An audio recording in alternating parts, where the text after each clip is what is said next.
This is unbelievable. Don't. I just have no words. You don't know. I'm telling you this. I also had a really bad experience, with this Turkish-airline, the people. And the Turkish, the Turkish airport, the Istanbul airport. I traveled from there a week ago, coming from Gambia. And from when I was going, 1 month before that, I had a bad experience from the going and the comeback. So what happened when I was going was, we traveled from London to there. And then we were supposed to travel from there to Gambia. We get off the flight. And I didn't remember the 2 hours difference that they have with London. Which is not their fault. But I feel like they could have tell us when we are getting off the flight from London. They could have tell us at least that the people have to travel to Gambia. Or the people that have to change to blah blah flight shall run to their boarding thingy now. Because the time we get off, it was like the time we have to run to the other plane and go to Gambia. And it was time. We didn't have time to even breathe. And they didn't tell us nothing. That's fine. I didn't know. And I was in the airplane with one old lady that I met in London at the waiting room just before we go in the airplane, And that lady know me because she know me from my videos. And she asked for me to help her, like her daughter on the phone asked me to look after her, and because her mom was not well. So I can guide her until we get to Gambia. And I was happy to do that, looking at her like this could be my mom or me one day or something. So that lady it says on her ticket that she need help. Like she even need like a wheelchair, something to move her around. It says that on her ticket. But when we went to that airport, they didn't want to give her that. From when we get off the plane, I showed them her ticket and I told them that this lady need a chair. She can't walk properly and we need a chair. Because the lady was saying she need a toilet for me to take her to toilet. She go to toilet often because of her condition. When you have those type of condition that you need to pee often, So we need a chair so I can, so they can move her. I can move her to the toilet there in Istanbul. They couldn't speak to me. When I talk to them in English, they just do like they can't talk. And the first person I talked to after the aeroplane, the person I saw them with chairs, some men, two men or something like this, who are having like 2 or 3 wheelchairs. I told them to give me one. They told me to wait there 5 minutes. And the lady was saying she need a toilet.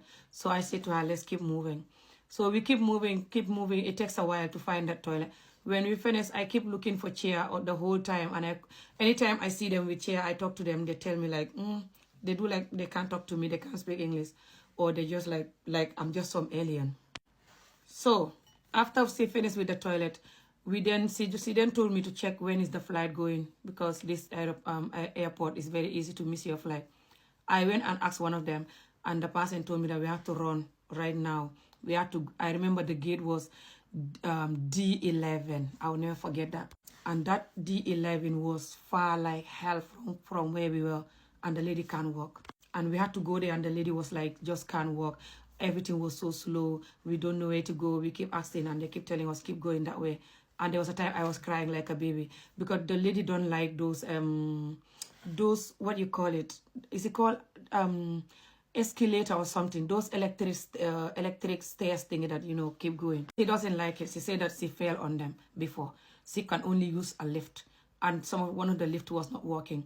And the only thing that you can use, it was that thing to get down. And she was refusing to step on it. People behind us waiting for her to step. She refused. And I hold her hand, and it was time for the flight to go. So I said to her, I know I'm going to miss this flight, but I'm not going to let you here and leave you here. I'm not going to let you down. She was like, just go and leave me. Then I said, no, we're all going to miss the flight together, but I can't go. And I was crying like a baby, and I was like, help me, please. We're going to miss the flight, and this lady need a wheelchair, and I can't get any help. Why can't you guys help us? And I was crying like a baby. Even people around me was nearly crying. And the lady was everyone was like telling her, please come, you'll be fine. And I said to her, auntie, come, please. You'll be fine. Please, just come. You will not fall. I'll hold your hand. You just have to step really fast and just, jump on it really fast. Although her legs was moving, but they don't move very fast. And like I said, she fell on it before, she said. So I was lucky, and the auntie just jumped on it, and then we passed that part. And we keep going. And the whole time, anytime I see one of them that walk in there, when I'm trying to talk to them for wheelchair or trying to show them her ticket that she need a wheelchair, they just do like they don't want to talk to me. Like they can't speak English. But when they see a non-black person or another person talking to them, especially when the person look like them and they speak in English, they're talking to them. I saw them. So I just keep going, yeah. But I keep looking for chair everywhere. And I saw one wheelchair really far. And I ran and get it. And I put the lady there and the lady sit down. And I'm having my backpack plus the bag that I was holding with my shopping plus my other handbag. So I have to hold that shopping bag and put it on my head and hold my handbag here with her wheelchair because she was having her bag on her wheelchair plus my backpack. And I was pushing her, running and running like crazy. Keep going on those stairs, those electric thingy that you can walk on, you know. I keep going on each one of them, running like crazy. And my jacket, I was sweating and extremely tired. I nearly have a heart attack when I reached to that, you know, aeroplane place. So we keep going, keep running. And we were lucky because one guy that was in the plane with us from London, he looked like Turkish guy or something. He was sitting next to us. He was also following us for some reason, like we were going one direction or he was helping us to find it. I don't know. But I remember him, and I remember he kept telling me, keep running, keep going. You're not there yet, you're almost there. And I was running, and I nearly have a heart attack because the place was so far.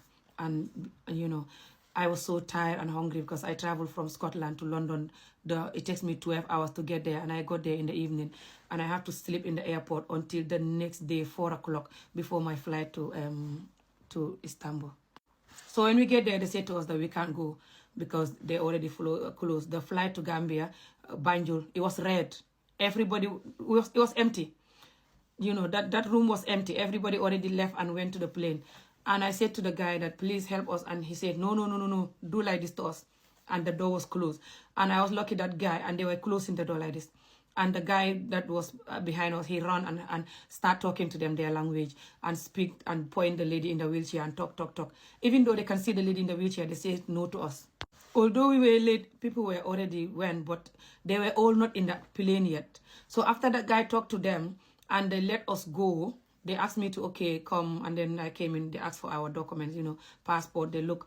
When I came in, when I handed them over the passport, I couldn't breathe. I was like, and then the guy was like, okay, calm down. Like I'm overreacting when I genuinely couldn't breathe. Like I was so strong. That's why I still continue standing. I can't remember in my life. I remember once when I was younger, I remember there was a day that I ran so much because something happened that I couldn't breathe. That was the second time that I remember that type of situation in my life. And then we then went to the aeroplane. When we went, we find out that there was about 4 or 5 people that were still going in. Like, I think 1 or 2 of them was also disabled. They either have a wheelchair or something like this. So we went, okay, and everything, you know, went well. I remember when we went, they gave us seat that was like not at the front. And I remember at the front was one space, and I just tell one of the Gambia guy who was sitting next to it that you need to go and find my seat or this lady's seat inside, please. And we're going to sit here because I can't move anymore. And the lady needs somebody to sit next to her. And I'm dead running to catch this flight. I can't move anymore. I remember I just took that guy's space, and the guy think I was joking. I'm like, yeah, you have to get up and, you know, and give us this space, please. And go and find our seat inside. People were laughing. I get away with it because I'm a comedian anyway, but it wasn't funny. I couldn't breathe, and I just had to like pull off my wig, and I couldn't breathe. I was sweating. I nearly died. I remember that. So coming back, their flight was delayed from Gambia to come back to UK because I went to Gambia for 2 weeks, and I end up adding another week because what I went there to get my organization registered, the certificate was not out. So I end up adding 1 week more. So when I missed my flight because my WhatsApp that had the UK number was not working, I end up missing the date because my brother said his friend brother worked in the airport, and that brother gave us the wrong date. It was 4 in the morning, but we went 4 in the afternoon. So they said that they can't do nothing and that I missed my flight, even though I went there 4 o'clock in the afternoon instead of 4 in the evening. They couldn't do anything. I have to buy a fresh ticket. I said, okay, so I bought fresh ticket. So their flight was late to come to Gambia, extremely late. Then the flight from Istanbul to UK was also late. Went and left us. So then we had to spend the night at the airport at Istanbul. And then it's a nightmare when we missed that flight to UK. They keep telling us, go there, customer service there, do this. They couldn't just settle us like quickly. Not just they said that they're only going to give hotel to people with British passport, but there was a Gambian guy with a baby that have a British passport and they still didn't give him hotel.